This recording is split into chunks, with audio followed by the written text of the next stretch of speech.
Well, I was mainly listening for my coaches, though. I could tell you your energy wasn't there. Do you know why that was? I think lots of reasons.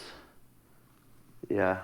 I mean, like, was sick for 4 weeks out of this 9-week camp.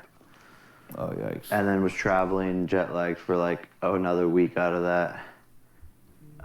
What did he do that was tough? I mean, obviously his jab. Dude, that's what is pissing me off the most, is that it's not what it had nothing to do with him, it had everything to do with me. He wasn't that great at all. I think Anderson was tougher than him. And I figured out that puzzle. He threw a lot of punches. That was his biggest thing. But How's his power?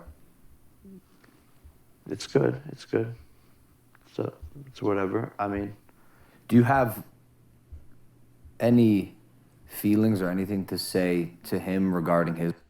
Yo, what's good, family? It's your man, the YB, back once again. So, the JP has doubled down on some certain excuses, as it would have it, or as they would have it. Now, I'm going to give my opinion from a different angle here, because I don't really see these as out-and-out excuses. Are they corny? Do I want to hear them? Absolutely not. But since they've been brought to our attention, we must talk about them. I see this as a team issue. Yeah, we had this years ago with Anthony Joshua. Anthony Joshua, when he fought Andy Ruiz. AJ was coming over to the USA for his big debut.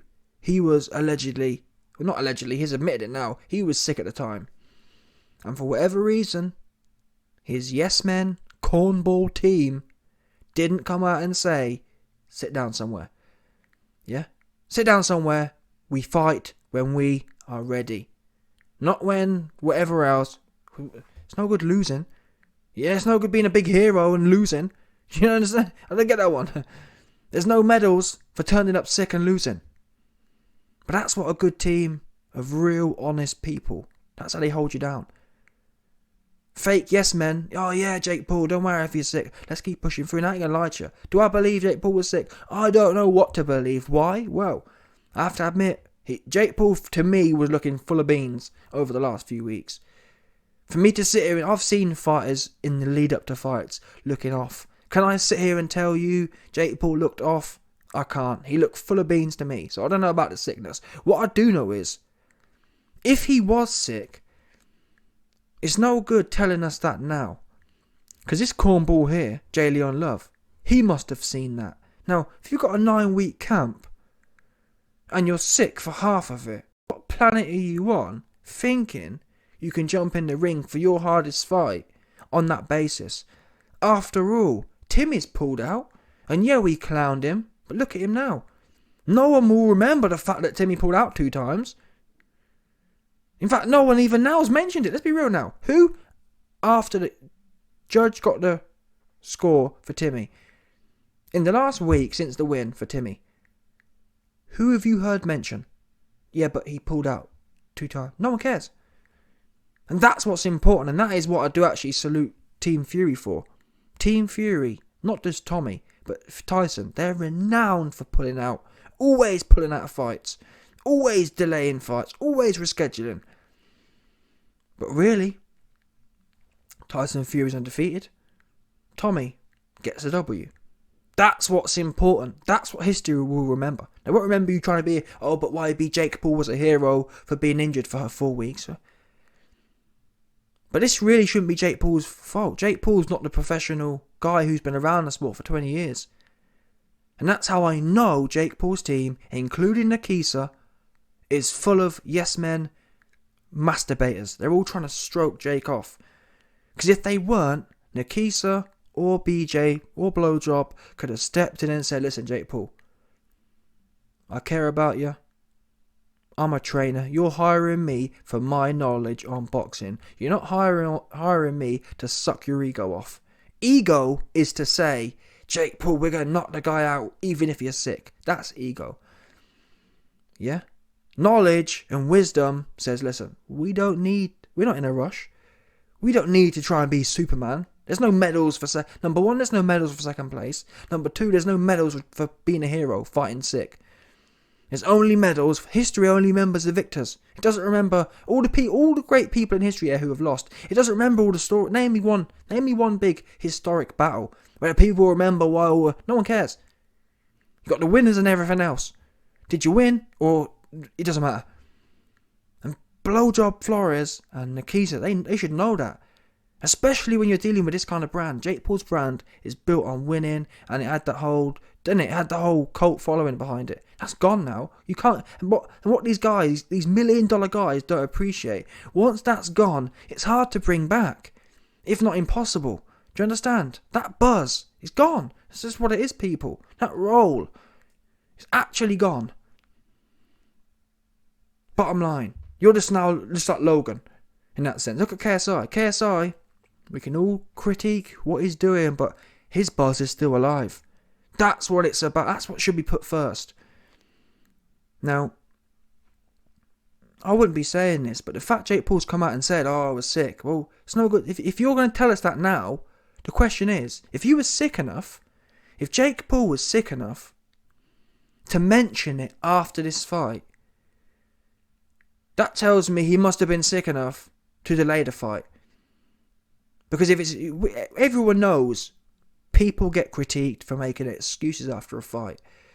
So if it was a little illness that wasn't a real big deal, Jake Paul probably wouldn't mention it. But the fact he's mentioned it tells me it must be pretty serious. So if you're pretty seriously sick, why are you jumping in there trying to be Rambo? Why isn't your team putting the athlete first and saying, wait there a minute, Jake, let's focus on winning this fight? Because as far as I'm aware, people, there's no medals, there's no record books for people fighting when sick. Am I wrong? Please let me know in the comments. Do they hand out medals for people fighting whilst they're sick? I haven't heard of that one. So what are you doing it for? What's the upside? Okay, you gain a bit of... well, I'm not even sure what you gain. You gain the fact that you didn't pull out. Yeah, you might get trolled for a little while. But again, when it all said and done, yes, Timmy got trolled for 3 years. But look at it now. No one cares now, do they? No one cares now. No one cares. That's in the past. Right now, Tommy's the victor. That's what matters. And that's what should have been mattering. Instead, here we are now. It's all too late and whatever else. And on that note, I will also say, again with Jake Paul's team, let's make it clear. Jake Paul's team must go, the whole lot of them. They are all yes men, complicit yes men. It's been a week, I haven't heard any of them actually put any constructive criticism out there. I haven't heard any of them say, you know what, we've got things to work on, A, B, C, D, E, F, G wasn't right. Instead, you got Jalen Love, is just blowing smoke up his backside. Oh, it was a great performance. No word of a lie. Jalen Love said, oh, that's one of the best performances I've ever seen in my life. What the fuck? Where do they find these guys at? Corny sounding ass dudes. You just got beat by Mr. Flappy Jab. There was nothing the greatest performance about it. This wasn't. It was a whack performance. It was one of the most whack performances I've ever watched. That's the truth. And Jake Paul needs to do some soul searching. So I'm telling you now, if he carries forward with his team, he's going to keep losing. Especially Tommy. Tommy only gets better from here, in my opinion. He's only going to be more confident. He's only going to be more relaxed. He's only going to know more of what you're doing. And Jake Paul's been predictable with BJ Flores. BJ Flores don't know what he's doing, bottom line. And these little things I've been telling you about the sickness thing. I mean, wait a minute. How in charge is BJ Flores? Chisora called it out. I did a video yesterday. Chisora's been said. Jake Paul's team full of yes men. They're not telling him what he needs to hear. They're telling him what he wants to hear. It's a bit like when they were trying to do the Hasim Rahman fight. I said at the time, what's that about? Hasim Rahman's a heavyweight with a whole bag of experience. Yeah, he's not got the best resume, but what are we doing here? That there was all ego. And don't get me wrong, fighters, they're supposed to believe they can beat anyone. But that's where a good team comes in to bring it back to the level. Yes, you feel like you can take on the world, but we be realistic. And I have to salute KSI's team, because they are playing the realistic game much better. Yes, KSI thinks he can beat everyone, but they're taking it step by step. Because once you listen, once your cherry's been popped, you know what I mean? It's never gonna, even if you go on to beat, unless you knock Tommy, even if you knock Tommy Fury out. Well, I guess if Jake Paul absolutely smokes Tommy Fury, it's not so bad, but still, you know what I mean? That you've essentially taken an L you didn't need to. But anyway, back on the team thing, Jake Paul also mentioned about being jet lagged. Now, if you follow my videos frequently, you'll know I've been said, why wasn't Jake Paul and his team, who've got all the money and whatnot, why aren't they should have been in Saudi? I couldn't believe they were flying back and forth. And again, what do we know about Tommy Fury's team? What did Tommy Fury's team do? Tommy Fury's team said, in all their experience, Tommy Fury's team didn't care about the optics, even though we ripped them at the time, and rightfully so. Yeah? Tommy Fury's team said, listen, we're experienced. In fact, they actually said this. Tommy Fury's team literally said, we're experienced. Experienced trainers, experienced management doesn't have their fighter flying all around the place 2 weeks before the fight. We'll be there on fight week when it matters. Yeah? What was Jake Paul's cornball yes man team saying? Oh yeah, Jake, let's fly around everywhere. We're invincible. We're Superman. We can do it however we want. And again, I wouldn't be mentioning these things, but the fact Jake Paul's brought them up means we must discuss them. I didn't know he was sick, but since you were sick, why are you fighting sick for half the camp? I didn't know you were jet lagged, but since you are jet lagged, why is your team not doing the same thing Tommy Fury's team were doing? Do you know what I'm saying? That's the question Jake Paul needs to be asking himself. Wait a minute, what am I paying these advisors and boxing trainers for? Because really, at every step of the way, Tommy Fury's team have schooled Jake Paul's team on what it means to have that boxing knowledge. Even in the ring. Yeah? Every bit of good work Tommy Fury did, Tommy Fury's team were cheering. It was obvious from watching it on TV. Everything Tommy Fury did, there was a big cheer. That's another old school shtick. You win the judges over. Everything you do to, even things that weren't even landing. Anything Tommy Fury did, hooray, big cheer. Classic old school move. Jake Paul's side, silent as a mouse. And then in the corner, you got BJ Flores after round 2. Yeah, that's our round champ. What the fuck? Oh my. Do you know what I mean? There was no Rambo.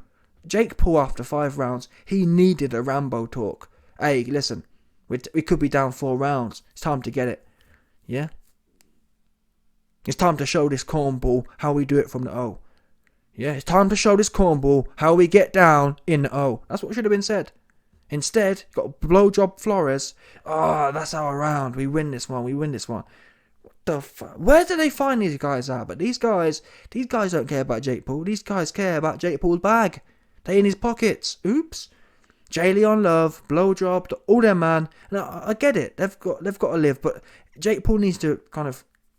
I've got a video coming soon, but the ironic thing is, Jake Paul, when Logan lost to KSI the first time, Jake Paul was out there saying, "Oh, Shannon Briggs, you're no good. Shannon Briggs is a yes man."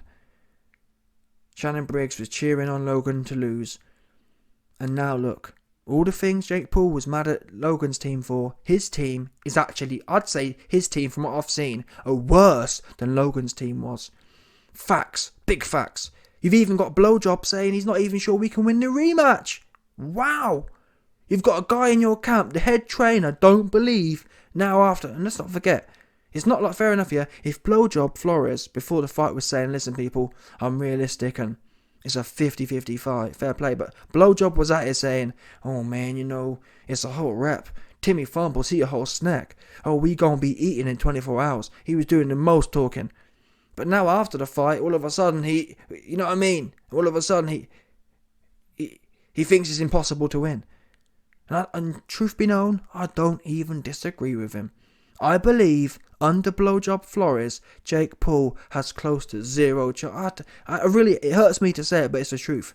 If Jake Paul keeps the same trainers around, he's going to lose to Timmy, for sure. Because we haven't seen the improvements. Fight on fight, Jake Paul's been doing the same things. Looking at the floor, all big shots, no straight shots. Go back and watch the Gibb fight. I keep saying it, but it's true. Jake Paul versus Gibb, that was the peak. He's gone down since then. He doesn't throw straight shots at all. Facts. All of his shots are winging. Every single one. Hook, winging. Jab, winging. Right hand, winging. There's no pop, pop, pop. There's no pop in any of his shots. It's all about big, huge moves. There's no finesse. He's fallen, I said this years ago, do not let him fall in love with his power. It's a well-known boxing kind of principle. Well known, well understood by people who know the game. Clearly Jake Paul's team know nothing about the game. They went into that ring expecting Jake Paul to close his eyes, look at the floor and catch Timmy Fury. As he'd been doing with old MMA guys. That's what they expected. And that tells you the limit and the extent of their boxing knowledge. I could have told you that weren't going to work out that way. No strategy, no adjustments, no nothing. What are you paying these guys for? That's the question, Jake. What are you paying them for? Because you're not paying them for good advice outside of the ring. All due respect, Nikisa. Nikisa's supposed to be worried about the money. Well, if Nikisa was really worried about the money, he'd be saying, listen, Jake, it's not worth it to our brand to risk fighting sick. Because when we lose, the numbers going straight down. Jake Paul had this huge momentum. And I'm sorry, but historically speaking, it just doesn't, you never get back to that place he was on. Everyone was waiting to tune in. How's Jake Paul going to knock this guy out? How's Jake Paul going to win? Now it's kind of like, well, we know he can lose. Do you know what I mean? Gone now, done. And for what? Because that was an easily winnable fight as well. That's the frustrating thing. Easily winnable. Anyway. I also think Jake Paul's overtrained, potentially. But anyway, that's another story. Let me know your thoughts. Smash the like button, subscribe. And let off the bell, 100%.